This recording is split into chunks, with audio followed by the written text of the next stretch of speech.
This is going to be very hard to do. I knew I wasn't ready to do it before, but having committed myself and got it out into the open, I know I have to finish the process. It is the time. Sounds all very dramatic, doesn't it? You'd think that the intervening 30 years would have wiped away some of the pain, but even I have been astonished at its tenacity. I'll do my best to explain. A few years ago I lived in a caravan in the middle of a muddy field with no access or main services. The objective was to save a 400-year-old cob and thatched farmhouse, and we eventually won the battle. A dire and difficult episode, but rich in many ways, because I found strengths I thought I never had. I also disciplined myself to write every day, and for the first time in my life I was able to wallow self-indulgently and allow my thoughts the right to roam in every part of my head. During that time I was to plummet the very depths that it was possible to go, places in my head I hadn't visited before, and it was getting mighty uncomfortable. Little by little I began to get snatched remembrances of my earlier life, and I didn't like it one little bit. How on earth had I managed to keep all those memories locked inside me, without conveying their stark horror to another living soul? I used to think it was because I was strong, someone who had, in my time, listened to, helped and empowered a few thousand clients to achieve self-realization. What a joke!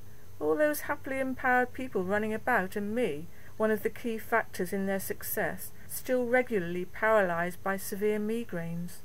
Looking back on that time, I believe that the potent mix of those fermenting headaches and the 2.5 years of heaven and hell during our rural idyll kick-started the process of tearing down the last vestiges of the firewall I had carefully built around 7 years of my marriage to Ken, all those years before.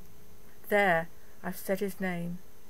It was like our ancestors' historic reluctance to mention the devil, as they might invoke his presence. His very name made my stomach flutter and summoned up a nagging pain in my groin, and it gave me vivid recollections of the newsreel footage of the Berlin Wall being torn down by willing hands. I don't know whether my hands are particularly willing, but I would be a foolish person indeed to stand in the way of such constructive demolition. I remember exactly when the process started, and it was such a trivial incident. About 8 months after we began living in the caravan, we finally got connected up to the national grid. As we had no running water, I was finding it a bit hard at times, boiling up my washing in a big pan on the Rayburn, so bought a second-hand twin-tub washing machine. Dim recollections started to take shape in that foggy part of my mind about my life with Ken. It was exactly the same model that he and I used to have. It must have been state-of-the-art back then. I remember the wash-day ritual of having to soak his snotty handkerchiefs in boiling water to loosen things before washing them in the machine. Yuck, yet I did it without a murmur. Same with having to cook regular supplies of fruit cake, apple pies, etc., and do all the housework even though I had a full-time and rather demanding job. We had a well-established orderly life, and I was being moulded into a carbon copy of his mother, the eternal housewife. But I was only 19 when we got married, and in those days quite something to have your own detached house with a 1/4 acre of garden. Ken was 7 years older than me. He had thick black hair, kept reasonably short, and I think he had a beard. That last sentence shows that he had been consigned so far into the inner reaches of my mind that I couldn't even remember whether he had a beard. He was powerfully built, wore thick black framed glasses, and to my eternal embarrassment, sandals with socks as soon as it was officially summer, no matter what the weather. I wasn't much of a fashion follower, he even less. He wore loose, baggy black jeans, or very ill-fitting casual trousers, with a propensity for off-white slacks. He wore Marks and Spencer Countryman flannelette-type cotton shirts, and had a range of unexciting and very dated baggy cardigans. All he needed was a pipe to complete the old guitar ensemble. Before he met me, he had broken both arms and legs in a motorcycle accident. He was even given a stitch on the end of his willy. He wasn't expected to make it through, but somehow he did. The crushed arms had metal plates in them, and I remember him banging his arm on something hard and hearing a reverberation type of pinging coming from the plate. The legs both had steel pins in them that were never removed because the bones had been so badly shattered. He then bought a 1934 vintage car, and in the cold winter of 1962 began its complete rebuilding. It was because my father had the same make and model car that I first met Ken. He was a design engineer who had been responsible for a number of ground equipment features for the Concorde. He was interested in so many things in life, and our early days were spent visiting pre-Roman sites, the length and breadth of the country, about which I became quite knowledgeable. We also got involved with motor rallies and hill climbs, so I must have been quite hardy in those days. I used to love speed and the open air, but now shudder at the thought of driving in or buying an open-top car. The third abiding interest was sailing, but as he was only really happy going out in a 4, 6, 7 or 8, my enthusiasm was faked. In fact, I was terrified as we sailed in the Bristol Channel. It apparently had the 4th fastest flowing current in the world, so you could be up on one hull, we had a catamaran, on a broad reach, yet still going backwards. There were years of being soaked to the skin, cutting through huge waves that shifted me bodily down the boat, but I never dared to complain. I've often wondered since if the arthritis I'm now beginning to suffer from, in my hands, shoulders, neck and back, is any way linked to that time. All that aside, I'm hoping that by writing this, I'll rid myself of all those memories by association, and wipe my slate clean. Ken started to visit my father and hang around the garage, as Dad was always doing men's things like decoking exhaust valves and routine maintenance on his car. He and I got quite friendly, and he started taking me out to vintage car meetings and other harmless activities. I guess I was about 16 or 17 when I first met him. Dad wasn't very complimentary about Ken, and viewed him a bit like a hanger-on, but Ken was very willing to work alongside Dad in whatever he was needed to do.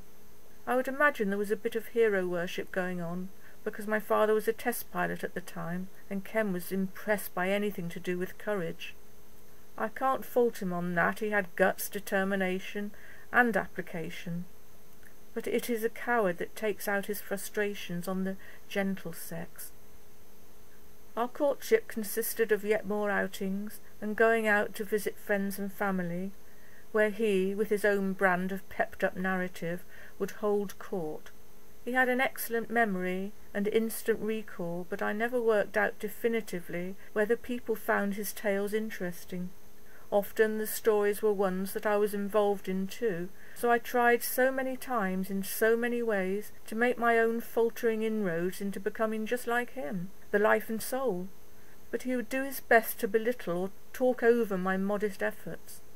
Anyway, I didn't really like doing the rounds of other people's houses by inviting ourselves, but people seemed genuinely pleased to see us.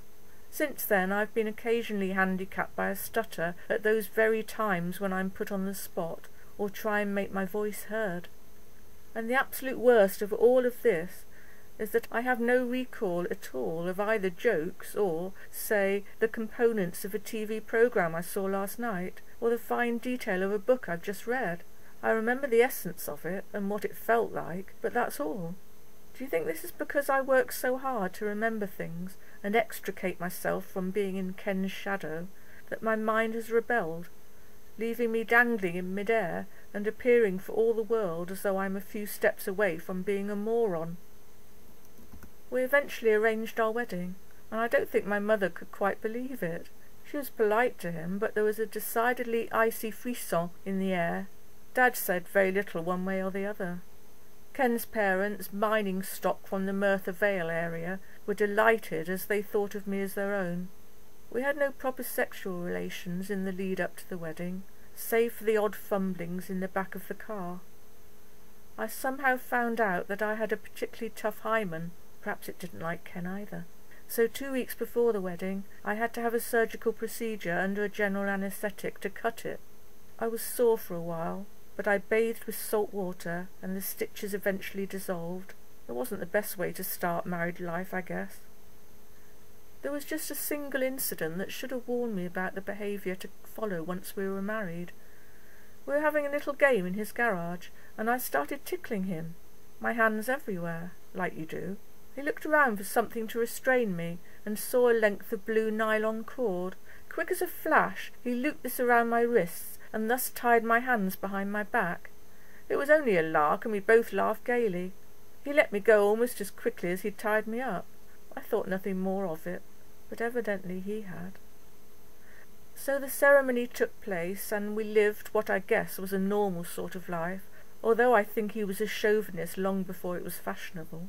As far as I remember, he took care of all the household bills and directed today's menu for me to follow. We lived comfortably enough, although I never knew how much he earned.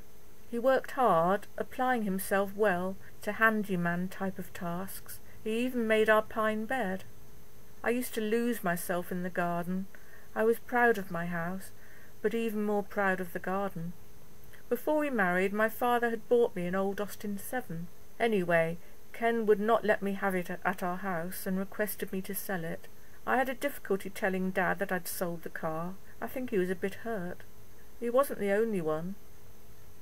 Some disturbing behaviour from Ken had begun creeping into the sanctity of our marriage.